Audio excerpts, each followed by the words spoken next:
Back here for part 2 of the title matches from AMF Firebird in Salem. Some low-scoring matches on what's been a low-scoring weekend. 2 really challenging conditions for the bowlers. And we got 4 first-time finalists. Someone's going to win their first here. Jennings right now has the lead in the handicap division. He's in the 5th frame. Even with that open, we'll continue to have the lead, while Ferrando right now leads by 8. Both bowlers on opens, and again, not able to find the head pin. Lucas kind of in jail right now. If he misses a little left, it crashes through the middle. If he misses right there to the right, it doesn't even touch the head pin. Difficult Viper pattern, blown out lanes. Which bowler can stay mentally tough and match up the quickest here? Beautiful shot from Jennings. Lucas at the 1-2-4. Wow. Didn't have that until that ball finally rolled at the last minute. And just grind out those marks right now. Some days we make them easy, some days they're tough. Today was definitely tough. Took a score of -128 thereabouts to make the cut. That's well under a 180 average. If you haven't watched this guy bowl before, ooh, looks like he's going to straighten it out though.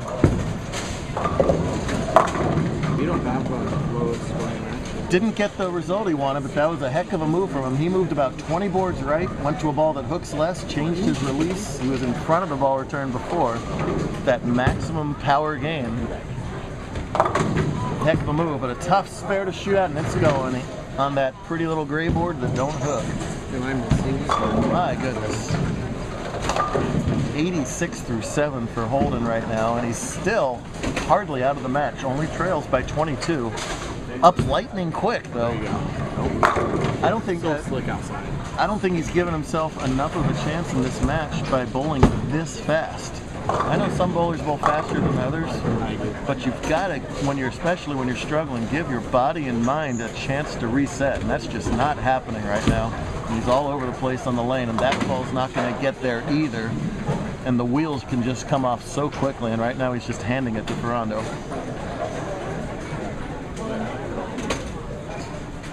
Meanwhile, Michelle right now is on 1, 2, 3, 4 opens in a row and finally spares it up there, but far from over in that match as well, as Lucas again misses left, so it goes left. Right now, every bowler feeling like they just have to split boards just to get to the pocket. We'll worry about carry later. Jennings had the best looking shot we've had in the last couple minutes with that flush strike, and it doesn't quite get the mixer there. It's been like this all weekend long, folks. Difficult patterns. This again shows you how amazing last night's 220 to 220 title match was. There was only 5 games above 220. One of those participants, Tanner Spacey, finished 3rd, losing to Holden in the semifinals, so a great weekend for him as usual. Jennings is going to miss that spare. He's getting 6 pins a handicap and leads scratched by 18, so still in comfortable position over here. Lucas just wants to fill frames, but that's easier said than done right now. And the highlight reel continues. High 1 frame, light the next. Drop and count, but at least leaving something makeable. Holden hasn't even gotten that much in the last 4 frames. Jeffrey can still strike out for 155. Lucas going at a 164 pace if he converts this choppable 245, and that's not even going to touch him. Wow-wee. First time finalist, maybe a little bit of nerves creeping in here. Contrasting styles, but neither one working. Now what is Holden going to do? Jeffrey! Wrong lane. Unless you're playing there, go to... He's playing. Now look at this, folks. Jeffrey is left of the ball return on the right lane. Oh boy. Oh! Almost gets it. Well, we talked about being in front of the ball return as a mandatory skill. You don't see too often bowlers going left of the ball return. Maybe Belmonte, maybe some of the other two-handers, but he's got that kind of release. He felt like he had a better chance doing that than he did with the hard and straight that he tried in the last frame. And hey, listen, 9 spare, who can argue given the last 3 frames? Boy, I almost hope they tie, because I want to see Jeffrey left of the ball return on the right lane again. As soon as I called out to him, wrong lane, it occurred to me that maybe that ain't the wrong lane. And yeah, he can do it. Stop screwing around. So if the ball return was there, he'd essentially be doing the same thing on this lane. He's well into lane 14. It's going to go airborne. That's a better shot. Yeah, there you go. It's like Kyle pace. I guarantee you, I don't know him that well, but I guarantee you he does this all the time in practice. If you're going to maximum rotate like that, you have to do it. If you watch videos of the World Series of Bowling, you'll see that other high-rate rev players do this all the time. Beautiful shot in the 9th, the strike from Jensen as well. Holden makes Ferrando mark with this strike. No, and it won't quite wiggle the 2. And Lucas Ferrando is going to pick up a JBT title despite an exciting finish from Holden. I wish he had done that a little bit sooner, in fact. Jennings with a nice shot, but leaves the 8. So score-wise, it's a disappointment for Holden, but a great job to get to the title match in the first place.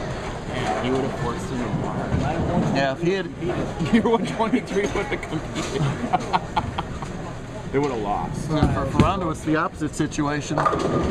He's not going to remember that he won a title with the 150. He's going to remember that he won a title, period. I don't know, I remember winning a title with a 157. Match play competition, it doesn't matter what you bowl, just beat your opponent. That's the case there. Happy Ferrando. And right now, still work to do over here in the handicap division. Let's focus on that. Jennings is getting 6 pins, and he leads in the match by 18, working on a spare. Lucas, get your first strike in the match. Needs a mark here in the 10th. Comes up high and leaves the 6-10. He's been shooting his spares fairly well here. He's got 1, 2, 3, 4, 5 already here in this title match. If he spares it, that would force... I could win it if he spares it full count, actually, because he's getting 6.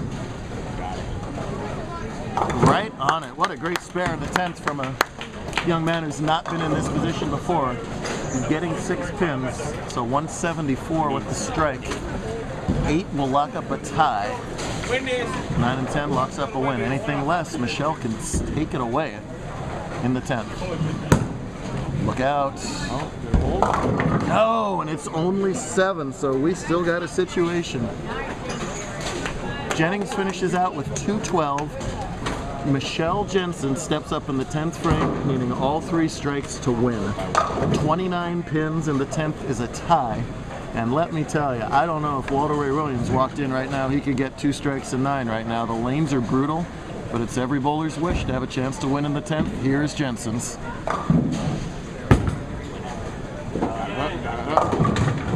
Now they're just really tough right now. That was a daunting task, to say the least. Think about all this. Well, it's 1 step better for Michelle. She was 3rd yesterday. She's got herself a 2nd today. But Yakima is taking home a win as Jerry Jennings captures his first career title. He's happy over there.